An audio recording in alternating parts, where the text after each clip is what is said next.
I'm joined now by Norman Brennan, who's a former police officer and is the director of the Law and Order Foundation. Now, he also set up the Protect the Protectors campaign. He's been incredibly vocal about this online. I'm very, very grateful to have you on the show, Norman. I'm going to throw it over to you, really, and just get your initial views, bearing in mind, as I'm sure you will understand, there is an active case at play here, so we do have to be a bit guarded about what we talk about. But it's concerning, I think, for the ordinary man and woman on the street that so many firearms officers have decided to, well, hand their weapons in a way. I'll tell you what I'm going to do, Patrick. I'm going to throw it back at you. Okay. And what I'm going to say is you are a firearms police officer. You joined the police service to keep society safe. You've excelled as a young PC, and want to be a firearms officer, you want to protect society. So you voluntarily go on and apply for the job. They select the best of the best. You're given the best of the best protection, training, and what you do is you then go out and you take on the most dangerous of criminals. And on a particular occasion, you face a situation where you honestly believe that your life or that of your colleague or the public is in imminent danger. And as a result, you have to make that split-second decision and you shoot someone.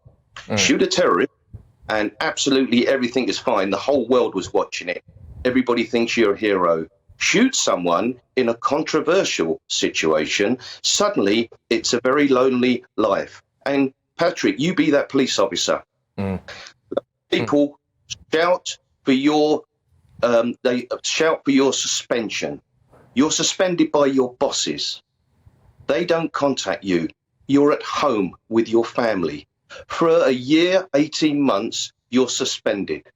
And then you have to wait for that decision. It's like Damocles' sword. Then you're told that you may or you will be facing a murder charge. That's another year. You will never be the same person again. Your mental health will be broken. You will be broken. Your family, your relationship may well break down. Now, the caveat to that, and let me tell you how not gung-ho is. The British Police Service, Armed Police Service, there isn't a country in the world that can match how resilient we are at shooting guns or discharging our weapons. This year, the police service attended 17,000 incidents where their firearm was required. They discharged their firearm on 4 occasions. You and I know, and everyone else knows, how dangerous the streets are in Britain. People are stabbing each other to death. They're shooting each other to death. And guess who's called to deal with that? It is the police. Last year, Patrick, 2 people were shot. The year before that, 1 person was shot. So when I tell you, you put yourself in that police officer position, that officer may never return to work. And all he did, I'm not talking about this situation, I'm being hypothetical, all he or she did was discharge their firearm because they had an honest belief in their heart and vision that that person actually was an ultimate danger to them or their colleagues or the public. You think about that, Pat. No, look, I hear that. I absolutely hear that. I would probably hand my weapon in. And I think it's because if I volunteer to do a job that part of that job may well be that I have to pull the trigger in the line of duty in an incredibly intense situation, I would want cast iron guarantees. I wouldn't expect to be above the law. I would never expect to be above the law. I don't think anyone would. But I would expect in a close situation to be given the benefit of the doubt by my bosses and potentially by the authorities, etc. Is there a sense that that isn't happening?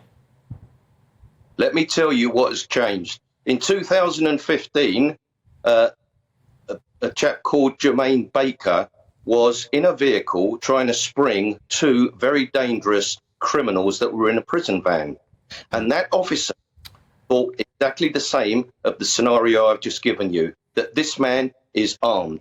Most times, police officers turn up, they have huge intelligence about how that particular person behaves, whether he's been involved in weapons. And that particular officer made that split-second decision.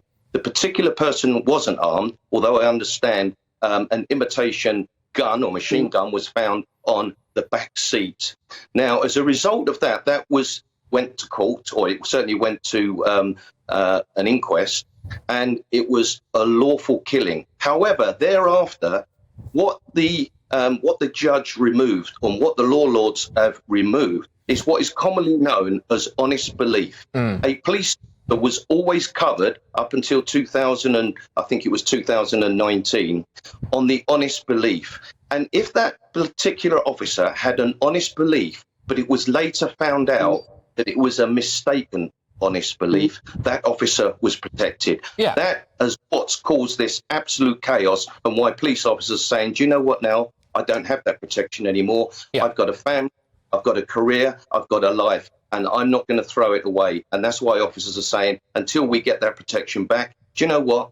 Let somebody else deal with it. Let someone else take that risk. We won't any further. So it centres around the honest belief side of things, which I think most people would agree is something that should be there, and will be maybe surprised to learn that that's gone, if it has, as you say.